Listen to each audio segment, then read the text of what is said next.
안녕하세요. 강권대 주식 읽기 시작하겠습니다. 금요일날 파월의 발언 때문에 참 나스닥이 급락을 했죠. 많이 걱정들 많으실 건데 어, 저는 이렇게 대응하려고 합니다. 내 자본에 맞는 대응 후 상승장을 대비하는 자세. 예, 이런 제 관점에서 좀 설명드리도록 할게요. 파월의 발언의 핵심은 많은 얘기를 해도 다 쓸데없는 소리 같고요. 핵심은 경기 침체를 어느 정도 용인하겠다. 반등 줬으니까 이제 나가라 이거 같아요. 차라리 여기서 저런 얘기를 했으면 이런 급락이 나왔을 건데 일부러 이 반등까지 기다렸다가 이 타이밍에 얘기한 것 같습니다. 제가 볼 때. 늘 그랬어요, 연준은. 그러니까 연준이 하는 말은 믿을 필요도 없고 우리가 토시 하나에 막 시장이 반응을 다르게 하니까 믿을 필요도 없고 기대할 필요도 없고요. 우리가 볼 건 숫자죠, 숫자. 숫자와 차트. 근데 이번 발언은 기존에 이렇게 상승장을 불러온 키워드를 엎어버린 거기 때문에 하락의 연속성을 좀 불러올 수가 있을 것 같아요. 그래서 반드시 대응이 필요한 것 같아서 제가 유형별로 필요한 대응에 대해서 좀 설명드리겠습니다. 자본이 많은 경우는 테마주 잡주 중 실적이 불안한 기업, 과감히 정리가 필요한 것 같고요. 성장기에 있는 산업, 그러니까 산업 전망이 좋은 태조 이방원이라든지 이런 기업들, 즉 지금 시장에서 곽강받는 우량주가 되겠죠. 그런 기업들은 시장 조정 때가 기회예요, 기회. 시장 영향으로 빠진다. 그건 시장이 이제 어느 정도 조정을 소화하고 시장이 다시 정상화되면 주가도 정상화되겠죠. 그리고 돈 좀 많으신 분들은 낙주 매매하기 정말 좋은 위치입니다. 차트 자체가. 낙주 매매 제가 엔벨로프선 말씀드렸었죠. 이런 엔벨로프선. 엔벨로프선 기준 삼아서 손절 잡고 충분히 해볼 수 있는 자리 영역 같아요. 이 엔벨로프선에 와주는 게 정말 별로 없어요. 그런 기간. 그러니까 좋은 기회로 삼으시면 될 것 같고 이제 핵심은 이제 우리 같은 개미 자본이 적은 경우 소나기를 피해야 될 것 같아요. 이번에는 워딩도 세고 또 어, 일단은 이제 인버스 보시면은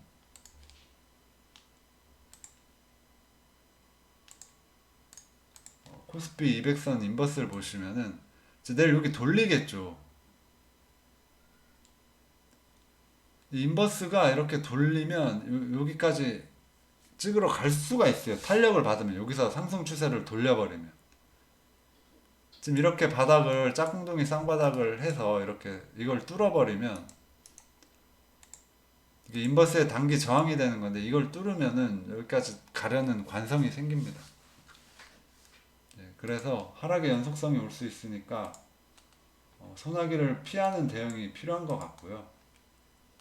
제 영상 처음부터 보신 분들은 충분히 대응이 될 거라 생각해요. 저는 여기 넘어가는 거 아예 배제를 해버렸으니까 딱 여기 저항까지만 매수하고 여기를 기다리는 의견을 계속 꾸준히 말씀드렸었는데 7월 달부터 제, 제 예상을 뛰어넘고 반등이 나와버렸기 때문에 전 많이 못 먹었어요. 이 구간에서는. 대신 여기서 떨어지면 저는 덜 싸겠죠. 남들보다는. 제 영상 처음부터 보신 분들은 덜 싸시기를 바라겠고 그리고 신용융자를 만약 썼을 시에는 이건 버티는 게 안 되기 때문에 과감한 결단이 필요해 보입니다. 매일 이자 나가는 것도 생각하셔야 될 거고 버틸 거면 신용 관리는 담보 비율이죠, 담보 비율. 담보 비율 이거 신경 쓰시면서 반대 매매 당하기 전에 손절하시는 거 중요하시고요. 그리고 손절을 정말 못하겠다면, 신용융자가 아닐 경우에 손절을 정말 못하시겠다면 최소 지수가 1년은 기다리셔야 될 것 같아요. 지수가 여기서 더 빠지고 밑에서 쌍바닥 만들고 반등이 와도 내 본전까지 안 올 확률이 높아요. 내 본전까지 오려면 좀 길어질 수가 있을 것 같은 시장 환경입니다. 금리 4%까지 얘기가 나오는 거 보니까 금리 4%면 카푸어들이 무너질 수 있고 영끌족, 부동산 영끌족들도 무너질 수 있습니다. 금리 4%면. 그리고 부도나는 부실 회사들이 늘 거예요. 그래서 시장이 격하게 반응할 수 있습니다. 격하게 반응할 수 있지만 여기서 희망적인 거는 카푸어 몇 명 나오고 이제 부동산 푸어 몇 명 나오고 하우스 푸어죠. 기업 부실 기업 몇 개 도산한다고 해서 경제가 망하진 않잖아요. 이게 연쇄적으로 작용하면 문제가 심각해지는데 지금 기업들 대체적으로 실적들을 평균 내 보면 그 수준은 아니에요. 기업들 경기는 확실히 좋습니다. 전쟁이라든가 이런 외부 변수가 탈중국이라든가 이런 외부 변수가 문제인 거지 기업들 실적은 지금 정말 튼튼하기 때문에 오히려 금리를 올린다는 건 경제가 어느 정도 잘 돌아가기 때문에 올리는 거거든요. 그리고 금리를 올리고 부실 기업들이 어느 정도 정리되는 거는 장기적으로 볼 때 호재입니다. 이건 정말 확신할 수 있어요. 이건 호재고 근데 중요한 건 이거죠. 내가 생각하는 희망의 회로에서 공통점은 그러니까 교차점이죠. 교차점은 기간이 오래 걸릴 수 있다는 거예요. 이번 악재는. 어쨌든 이제는 금리를 인하할 것이다 라는 워딩이 나오려면 단기간엔 안 된다는 겁니다. 그러므로 최소 1년 이상 버틸 각오가 정말 필요하고요. 한 2년, 3년 갈 수도 있어요. 근데 이 소나기를 피했을 경우는 뭐 낙주 매매라든가 아니면 1일 1주 매매라든가 이런 걸로 반등시 손실을 만회할 기회는 생기는 거죠. 이건 선택의 문제고요. 잘 생각하셔서 잘 선택하셨으면 좋겠고 그리고 희망회로 하나 더 드리자면 최악의 최악을 가정했을 시가 가장 좋은 매수 시기가 될 수 있습니다. 핵심은 이거예요. 제가 옛날에 한 1년 전에 삼성전자가 막 오를 때요. 삼성전자가 막 이렇게 오를 때 제가 그런 말을 했었어요. 그 친구 아들한테 용돈을 5만 원짜리를 하나 주면서 삼성전자 5만 원 오면 꼭 사라고 이런 말을 했었는데 콧방귀를 끼더라고요. 콧방귀 낄만 합니다. 저도 올지 안 올지 몰라요. 지금 올 확률이 높아졌을 뿐이지 올지 안 올지 제가 어떻게 알겠습니까? 여기서 여러분들이 알아주셨으면 하는 도움될 만한 제 관점은 저는 삼성전자가 5만원 오면 사고 싶어요. 5만원 오면.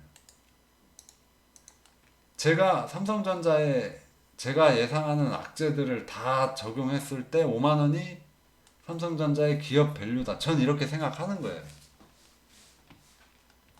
예를 들어 중국이 메모리 반도체가 중국이 수율이 문제지 기술은 있거든요. 근데 이 반도체 업종이 수율이 굉장히 힘든 쪽이라서 지금 못 따라오고는 있는데 결국 뭐 10년 뒤, 20년 뒤엔 따라오지 않을까요?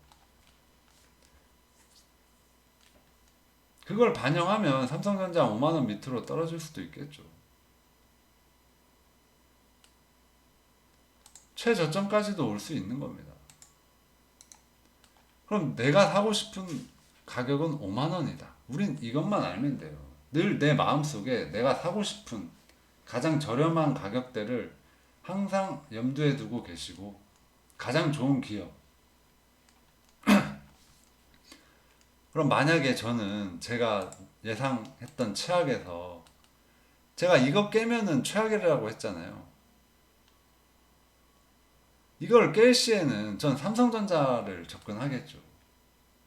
이거 깨고 흐르면 코스피 2000 깨거나 하면은 삼성전자 5만원 충분히 안 올 수가 없거든요. 그런 좋은 기회가 될 수 있다는 거를, 삼성전자를 만약 내가 5만원부터 사게 된다면 저는 삼성전자를 평생 안 팔 거예요.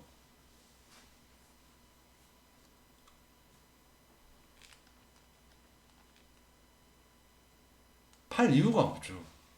실적이 반토막 나더라도 배당 3%는 항상 줄 것이고, 뭐 배당 실적 반토막 나도 한 8조? 1년에 한 50조 버니까 25조 버니까 뭐 배당 3%는 늘 줄 수 있겠죠.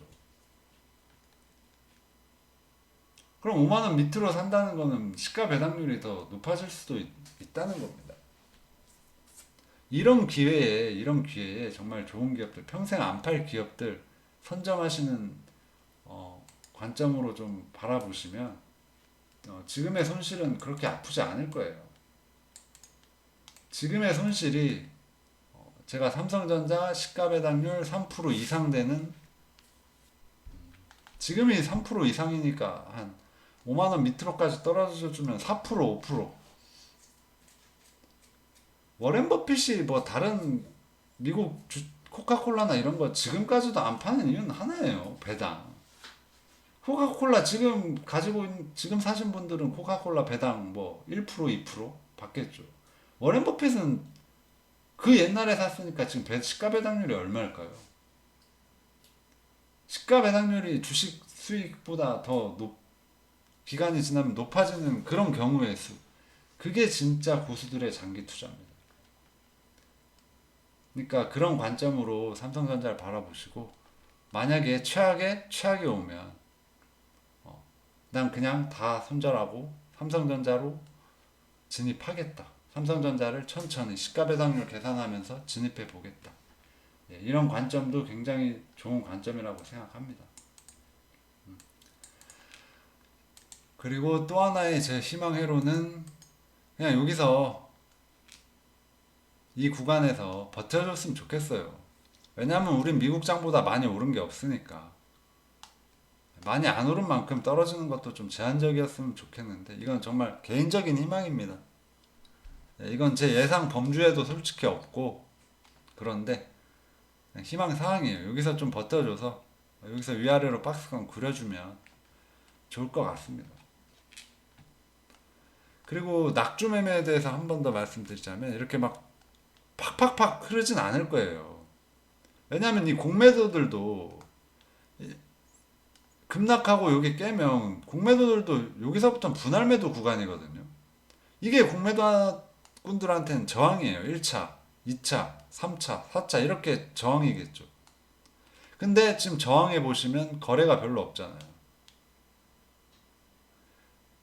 그러니까 이 저항대가 매물이 두텁지가 않은 겁니다. 그래서 깰 수도 있다는 관점을 인지해야 되는 거예요. 그리고 매물대가 얇기 때문에 공매도꾼들도 도전을 크게 하겠죠. 1차보다는 2차까지는 도전해 보겠죠. 3차까지 도전하는 공매도도 많아질 거고, 전고점까지 도전하는 공매도들도 많아질 겁니다. 왜? 매물대가 두텁지 않기 때문에. 대신에 반등은 나올 거예요. 왜? 중간중간 이 저항에서 차익 실현하는 공매도들이 있겠죠. 그리고 여기는 정말 우리 기업 밸류에 비하면 저가 매수가 들어올 만한 구간들이기 때문에 중간중간 반등은 나올 거니까 돈 많으신 분들은 너무 겁먹지 마시고 낙주 매매 같은 걸로 손실을 좀 만회하시는 계기가 되시길 바라겠습니다. 너무 걱정하지 마시고, 저도 내일 뭐 손절할 거 꽤 있는데 공포가 기회로 보이는 순간이 올 때까지 열심히 해보도록 하겠습니다. 모두 안녕히 계세요. 이만 마칠게요.